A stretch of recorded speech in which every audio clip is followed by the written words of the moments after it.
Hi everybody, welcome back to my channel, World Earth View. So today my movie is about Hi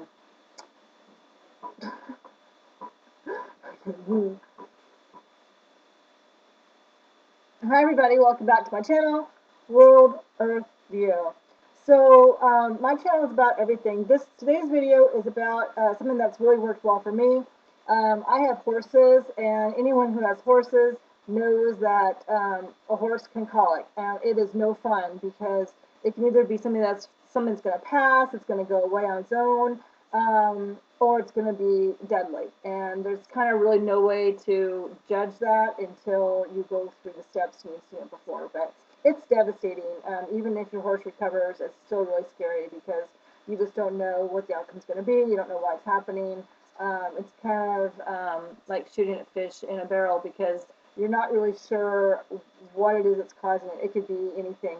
Colic really stems from a horse cannot burp. A horse cannot regurgitate. A horse can't burp like humans do. Everything has to go through their really sensitive tummies out the other end. And if it doesn't make it out the other end, you've got serious problems, and that's what's called colic. So it could be anything from a bellyache, it could be change of seasons. I know my horse, every time there's a change of season, he starts rolling on the ground, laying down, having um, issues, and he's colicking. So there's impactions like sand. You could have, if you have a really wormy horse, it could be worms. It could be also a twisted intestine where the intestine is, straight. It's like in your belly, just like us. And then something comes along and the intestine twists in on itself. And so you're not getting that blood flow, you're not getting that circulation. And that's really, really bad because basically at that point, you're going to have a veterinary surgeon go in there, operate, and untwist the intestine and take out that part of the intestine that's twisted. So that's like not even close to what I'm going towards in this video. This video is just for like the first onset of colicking. You think your horse maybe has an upset tummy, maybe you've changed their feed and you know that they're getting upset tummy, or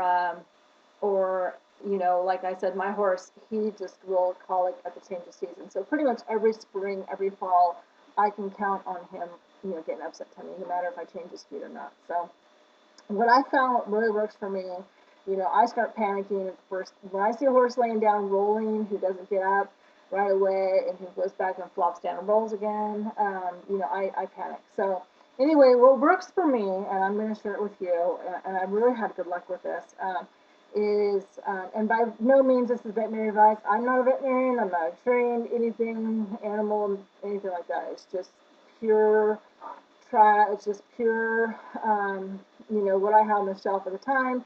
And I swear, every time my horse gets sick, I don't care, my horse, my dog, every time I have a veterinary problem, it is always on either Friday night, when the vet, after work, or it's on a Sunday night and the next day is Monday, which is a holiday. It's always over a long weekend when the veterinarian is nowhere nearby, when they're not open, when there's no one on call.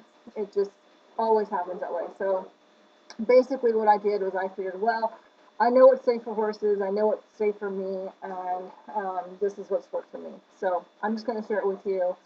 Um, Try it if you feel comfortable, but like I said, this is not expert advice on anything. It's just simply what has worked for me in the past.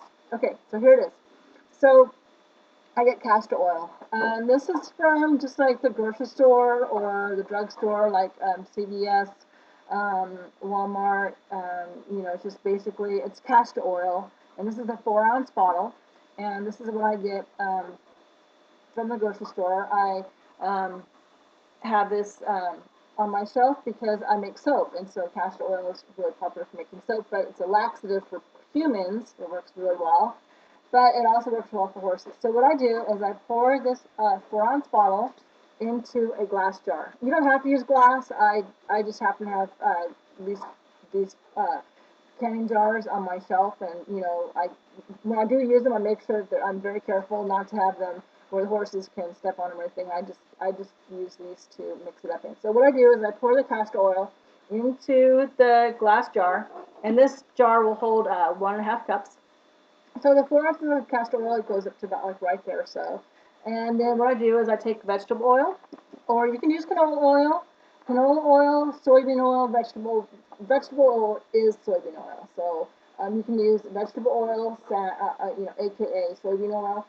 You can use canola oil and you can use corn oil. I've only used vegetable oil and I've only used canola oil. I've gotten the best results with the vegetable oil.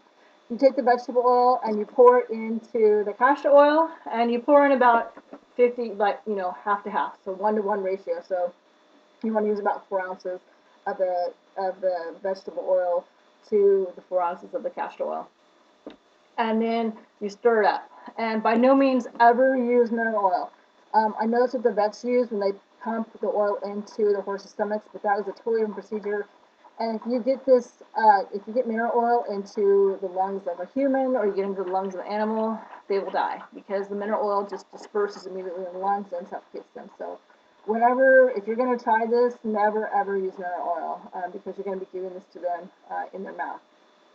So, okay, so back to this. So you're going to put in castor oil. So yeah, never use mineral oil at all. Never, never, never, never, never, never, never. That's for the vet to use. That's not part of this deal.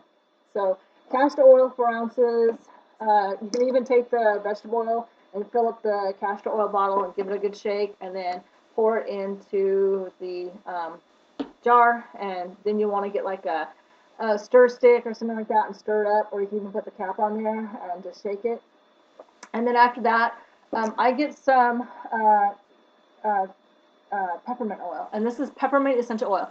This is not flavor oil like what you'd get for like baking cakes or cookies or like that. This is essential oil, and this is Now brand, and this is the only kind you want to use. You never want to use like the cooking oil, peppermint oil. You always want to use the essential oil. So this is peppermint.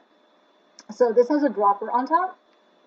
It comes with a little dropper, and you want to just drop in about 4 or 5 drops of peppermint oil at tops, because this stuff's really strong. Peppermint oil is really good for aiding in digestion. It stimulates the digestive system. So after you've got your 3 oils in there, the castor oil, your vegetable oil, and your peppermint oil, you want to stir it up really good.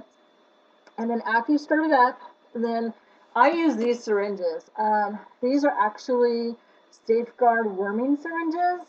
They're really hard plastic, and they've got a nice big open tip on the end of it. So let me see right there. So and it's got a plunger. It's got a really stiff plunger in there, and it works really, really good for what we're going to use these for. You can also use like the veterinary plungers, like the the really lightweight plastic ones. You can buy those for like 70 cents or $1 online. You can even probably get a big one from your veterinarian, or you might find one in a feed store.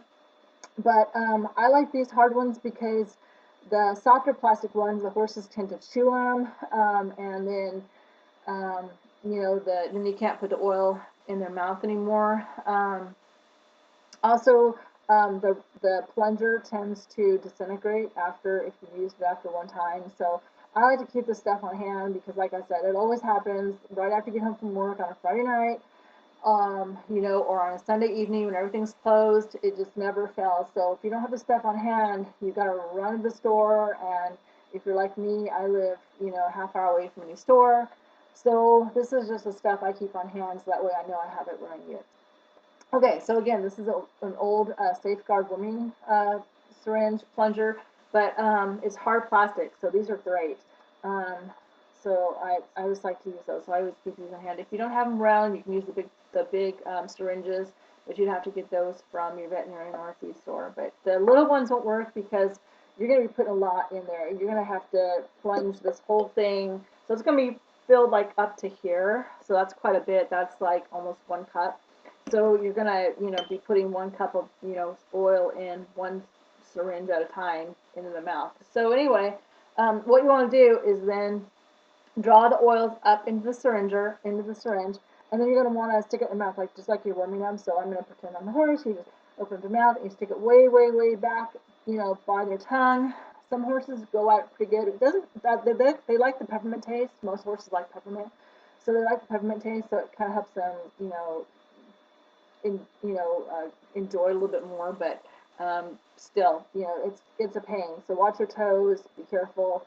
But you're just going to want to do this one syringe at a time until all the oil's gone.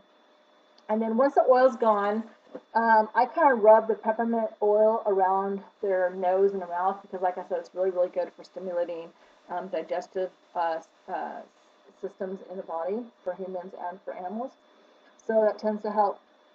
Okay, so after you've gotten all the oil down their mouth, and make sure you don't, um, make sure that you're gentle with them because you don't want them to choke on the oil. You want to make sure that they're swallowing it like it's a treat or a food. You want like a wormer. If you've ever given wormers orally, then you know what I'm talking about. You don't want to, you don't want to make them sicker than what they already are by putting the oil in incorrectly. So just, be careful. Just watch what you're doing. Okay, so after you've gotten the oil into them, then you want to give them water because I've noticed like with my horse, he for some reason he'll get really picky about water.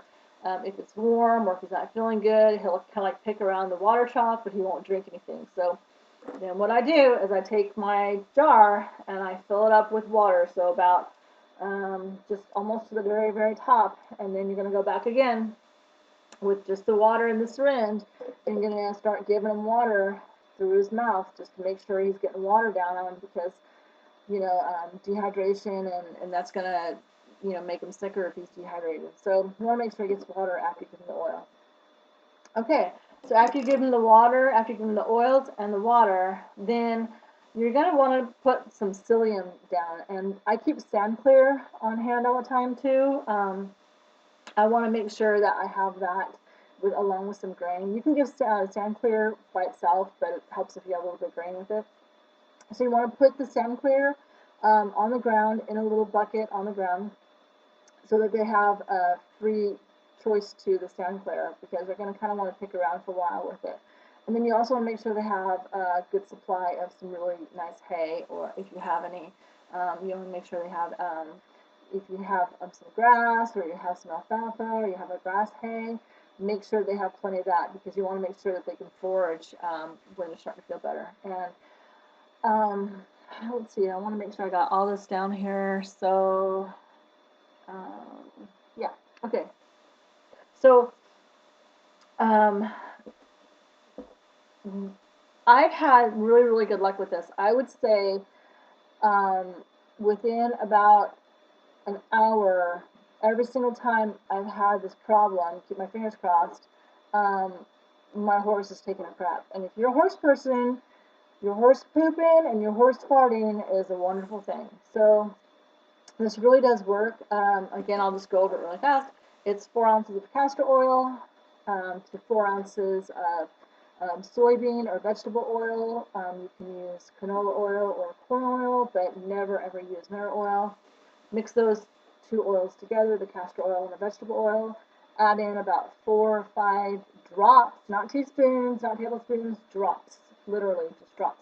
4 to 5 drops of peppermint oil, and then you mix it up all into this jar, and then you start giving them with a syringe. And then you want to make sure you give them plenty of water. I actually had a situation about 2 weeks ago where my horse wasn't feeling better right away. So I did have some fluoxetine, I think it's how it's pronounced. I didn't give him the Banamine, although it's a Banamine-like type medication, but I did have fluoxetine on hand, and I did give him that. I have used Banamine in the past, but I like the fluoxetine better. So I gave him some fluoxetine, but you have to get that from the veterinarian. So keep that on hand ahead of time too. But he got better. So, like I said, I've had really, really good luck with this. This is not veterinary advice. If you think your horse is getting worse, definitely call veterinarian. If um, if it's a Tuesday, during the daytime, and you think your horse is starting to colic and you're not sure what to do, call veterinarian first.